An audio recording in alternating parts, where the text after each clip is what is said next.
Two men journey to the bars and restaurants of Scandinavia to find amazing beers, always with the same question. Hey, what's on tap? It's time to find out. Welcome to What's on Tap podcast. We are here to try some beers and talk about them for at least 10 to 15 minutes. Wow. I know. Yeah. We're really dragging it out this episode. I'm your host, Stefan. I'm your host, Martin. And we got some fun stuff to try today. We got something old, something new, something borrowed, something blue. Yep. Something like that. Something very much like that. I'm seeing a doctor about the blue thing. I think it's going to clear up with at least in time and air. So that's why I'm not wearing pants this episode. Right. But you never wear pants. Well, it's a little different this time. Yeah. No, it's for a reason. It's more of a jockstrap situation, so really airing out the nether regions. But that has nothing to do with today's beers, because today we are drinking Brekeriet Salt and Sour. But not the one from Systembolaget shelves, which is in a can. Right. We are drinking the original, the OG version. potentially batch one. It has a best before 2017. Right. And I have a check-in of 2016 for this beer. Yeah. And we saw one other check-in that was 2015. Yeah, and I just checked, and my first check-in for this was 2015. So it might be from them. I would say it probably came out in 2015. And I think I might have tried it whenever they had... I remember that Bishop's Arms, Gustav's Tour, did a thing where they had like 6 different bottles from Brekeriet that you could sample, you could try. Yeah. And based on the photo that I have attached, one of the rare cases where I've attached a photo, because back in the day, I think I was attaching photos quite a lot. Yeah. But then once I hit level 100, I was like, I don't care anymore. I'm pretty sure that it was part of that. Try a bunch of different ones from Brekeriet because they were still kind of up and coming and getting their feet. And now they're probably at least 10 years old at this point. I don't know how long they've been around, but exactly. So this one doesn't have any vintages on Untapped, but it is marked as a separate check-in because it has such a differing alcohol content. Yeah. 5.5 compared to the newly produced 4.6 versions. Okay. So when I tried this back in 2015, my rating was, I think, a 3.5. And I said it could use more sour and or salt. Yeah. So I think I was expecting something a little more punchier at the time. I'm very curious how this is aged out. Just smelling it. It smells funky. It smells farmhouse ale kind of funk to it. Kind of almost like a table beer maybe, or something kind of along that region. But there's also there's something weird about off note as well. I'm not quite sure what that smell is, but it should be interesting to try. But the look looks fine. It's very clear. Light carbonation still in the glass, which is surprising. But man, cheers. Cheers.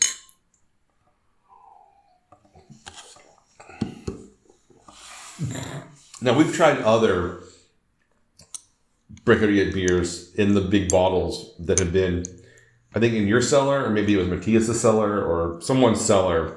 A little bit of column A, a little bit of column B. And I will say they have been in the cellars a little too long. Yes.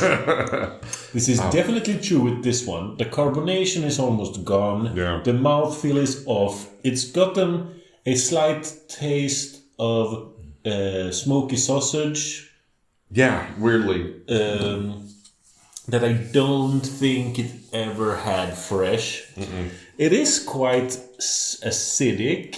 The saltiness, I don't necessarily know if we can... It's slightly acidic. It's more like a watered down lemon juice. Yeah. Yes, thank you.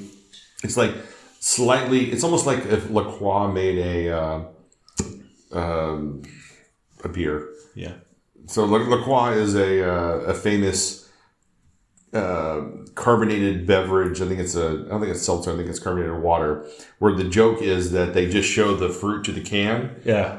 And that's where it gets its flavor from. And that's what this feels like. It feels like they showed sour things to the bottle, and the bottle said, "Oh, sour." Right. And then interpreted what that might mean. I think in the music video for Lonely Island's song Three Way with Lady Gaga, Yeah. I think one of the guys brings a 6-pack of LaCroix Probably. to Lady Gaga's apartment to like schmooze her up. Of course, that's what you do with LaCroix. When you're very classy, you bring a 6-pack of low quality alcoholic. No, it's not alcoholic. It's not? It's just carbonated water. It's Okay, it's no difference between LaCroix and say a Ramlosa mango. Then it's something different that I'm thinking of. Okay. It could be White Claw. No, White Claw I would remember because it's so distinct. So never mind. We'll edit this out, but we never edit. So That was a horrible story. yes, I'm glad you brought it up. this story had no point. The point of no relevance to anything happening right now. Exactly. Okay. I'm just trying to talk so I don't have to drink more of what is obviously a broken beer. So what do you give this? I don't know, 2?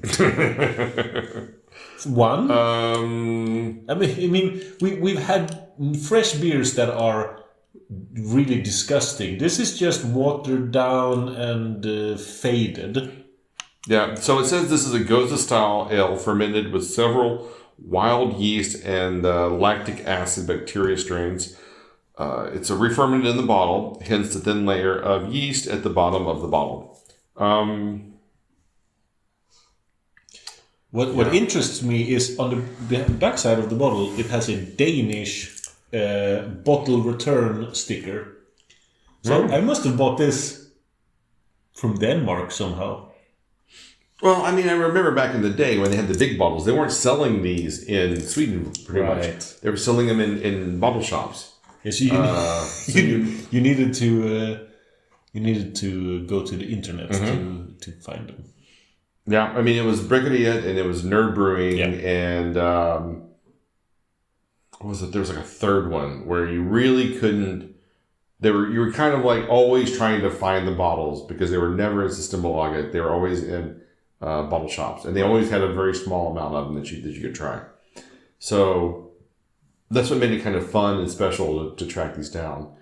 But the aftertaste is kind of like still water. Yeah, it's kind of weird. There, I get a little bit of the salt, like a saline. I guess more like still water, but more of a saline kind of flavor. But yeah, I'll give it a 2.5 because I feel bad about ragging on the beer. I can give it a 2.5. That's so old. It's so strange. It's almost like throwing a dice. Throwing dice when rating this one. Did you have more of the big bottles of Brekeriet? I do. Oh, okay. Well, maybe you want to bring those out to some bottle shares soon because I think their end of life has already passed. I recently... They're what I would call zombie beers where you keep bringing them out, but yet they've died long ago.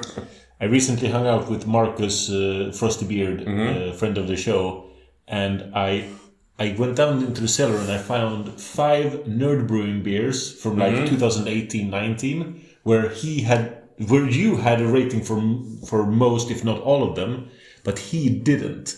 So I could fill in his gaps of old Nerd Brewing beers. That's just really great. great. You've never had this vintage or this variant. And I'll do the same with these Brekeriet beers because... it does. I don't even think it matters. I think now it's just, you just bring them out because, you know what, it's just a fun thing to do and people get to try it and be like, oh wow, that's aged out weird. Even if even if you've had it before, the odds that you had it in like the past 6 years is very low. So I think, just...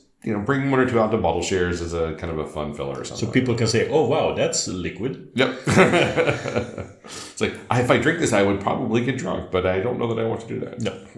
All right, so next up, we have something from a new brewery for me, called Smedsbo Slott. How do you know that? Did I nail that? Nailed it. The Castle of Smedsbo. Salzstout. So Salzstout... In my mind, salts would be salt. Is this a salt stout? I don't know. If you scan the, it actually gives you. It doesn't say on the label, but if you look at the beer itself, I believe it runs down the. Oh, so born from an expanded gose idea and the fact that some versions of the imperial stout already had a licorice note, the Salzstout takes this to its logical conclusion: salt, licorice, toast, and toffee. And the comfortable 12.5% ABV. Yeah. So all of that is accomplished through the malt build, I'm guessing, because the ingredients are water, corn malt, wheat malt, sugar, hops, and yeast. So there's no adjuncts in here. So they probably burnt the shit out of these malts to get that licorice flavor, probably, and a bit of the salt. But the carbonation was really high on this when I poured it out for a 12.5% ABV beer. It was super carbonated. I was not expecting that because normally these pour like thick syrup, which at first I thought, oh, maybe this is infected. I don't know. Because usually when you see these high ABV beers and they're super foamy, carbonated, for my first thought was always like, but you don't really see a lot of infected stouts on the market these days. I think the quality control has gotten a lot better than it used to be. So it smells, it has licorice on the nose. Yeah, it's got a little hazelnut on this as well. You would be more attuned to that. I don't get that. Let's try it. But there's no hazelnut on this. I'm not expecting to taste it. But the carbonation is really held up on this. It's kind of shocking. There's some nice lacing on the glass, which is very unexpected. So the mouthfeel on this is much lighter than I would have expected from a 12% ABV stout. All right. It's got a bit of a alcohol nose on the back end. Yeah. But the flavor is licorice. Salty, toffee, licorice. Not super licorice, but it's there. I get more of a buttery toffee kind of flavor in it. This is surprisingly good. Yeah. I'm not gonna lie, when I got this off the shelf and I was just like, I don't know about this one. This is going to be a real crapshoot. I don't have high expectations of this beer. And I have to admit, I was a bad I was a bad friend when you messaged me from Systembolaget taking pictures of stuff like, should we share this, should we share that? And I respond basically 30 minutes later going, yeah, sure. As if that made any difference. As if you were still you were just standing there for 30 minutes. Soon he will reply. I will say I did wonder for a bit, and then I was just like, well, I'll just buy it and then bill it anyway. I'll just say what I bought. Because these are on the more expensive side. These aren't price worthy at all. That's what I remember from Smedsbo. It is 666 bottles. This is number 641. 12.5%, 2023, and it was 129 and some change. Yeah, for a small bottle. Yeah, 375 centiliter bottle. It was more on the pricey side, but exactly. I think so good to share the cost with. Yeah, it's good to share the cost. It's fun to try. Like I've never tried anything from Smedsbo Slott. Where is Smedsbo? Where is Smedsbo? I mean, come on, you're supposed to be the geography major. You're supposed to just call it up. So you're just like they're from the city of Avesta in Dalarna County. Okay, where's that? Dalarna. Oh, okay. It's where you can buy a Dalhäst. Yeah, it's where. Dalhäst, the second most popular Swedish export for tourism trinkets. That's where the ski Vasaloppet. It starts there. Christ, that's the worst event ever. What? It's the best. Like, to speak to the monotony of Sweden sometimes, if you want to sum up Sweden in a sport, like the culture of Sweden in a sport, it's the Vasaloppet. It's 9 hours of people cross-country skiing in a straight line.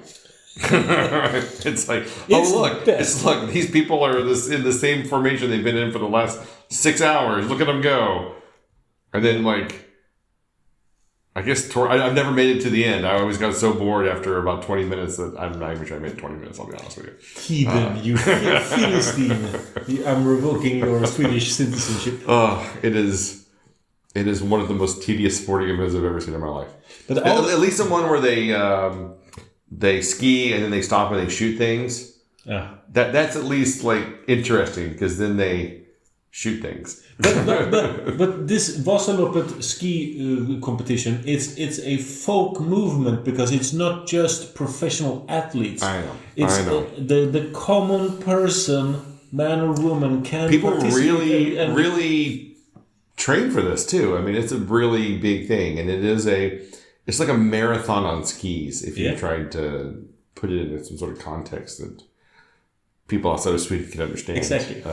And it's a part of what's called a Swedish classic, and that is on the same year you're supposed to do the Vasaloppet, the ski. It's a ski race, a bicycle race, a running race, and a swimming race.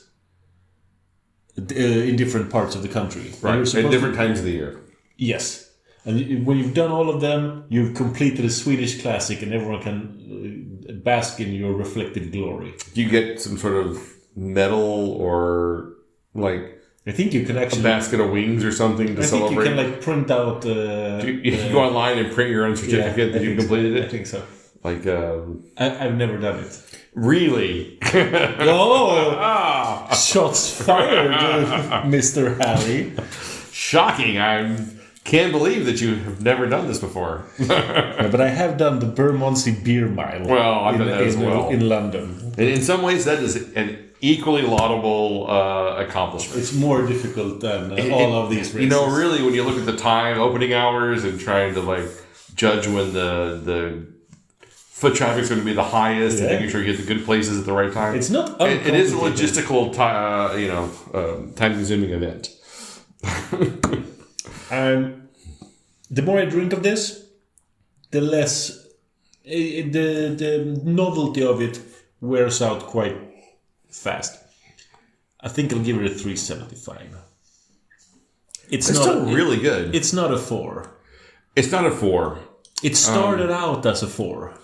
I don't know. I was ever going to give it a 4. It was always, I think, a 3.75 for me, which I think is still a very laudable average, and I think it's almost our default average for a lot of the stuff that we try. Yeah. Which means that I think the quality of, I don't know if the quality of beers that we're picking is just higher, or the beer industry itself is standardized in a way that they everything just kind of becomes kind of this good, not great kind of situation where it's just good enough to get people to buy it, but it doesn't have to be great to keep the masses entertained. Right, but there's inflation in the beer ratings, especially on Untapped. Mm-hmm. So in reality, 2.5 should be an average beer, but it's not. People would consider 2.5 a garbage rating. Mm-hmm. So 3.75 is really where a lot of beers average out. Mm-hmm. So that's like the new average. Yeah. Which is strange, but sure. Well, I think part of it also goes into the cost perspective. You know, do you really want to spend money on a 2.75 beer, or do you want to spend money on a 3.75 beer? It's the cost of beers are going up quite a bit these days, so I think that's a big reason why people are kind of more beers are falling into that kind of caliber as well. Yeah, sure, I agree. But this is a 3.75. Yeah, definitely, which is perfectly good. It's interesting. I get a lot of flavor off of it, much more than I thought. It's definitely an unusual beer. So until next time, you can find us online at What's on Tap Podcast, Instagram, Spotify, Facebook, YouTube, and wherever you find podcasts. So find us. Until next time, keep drinking it, that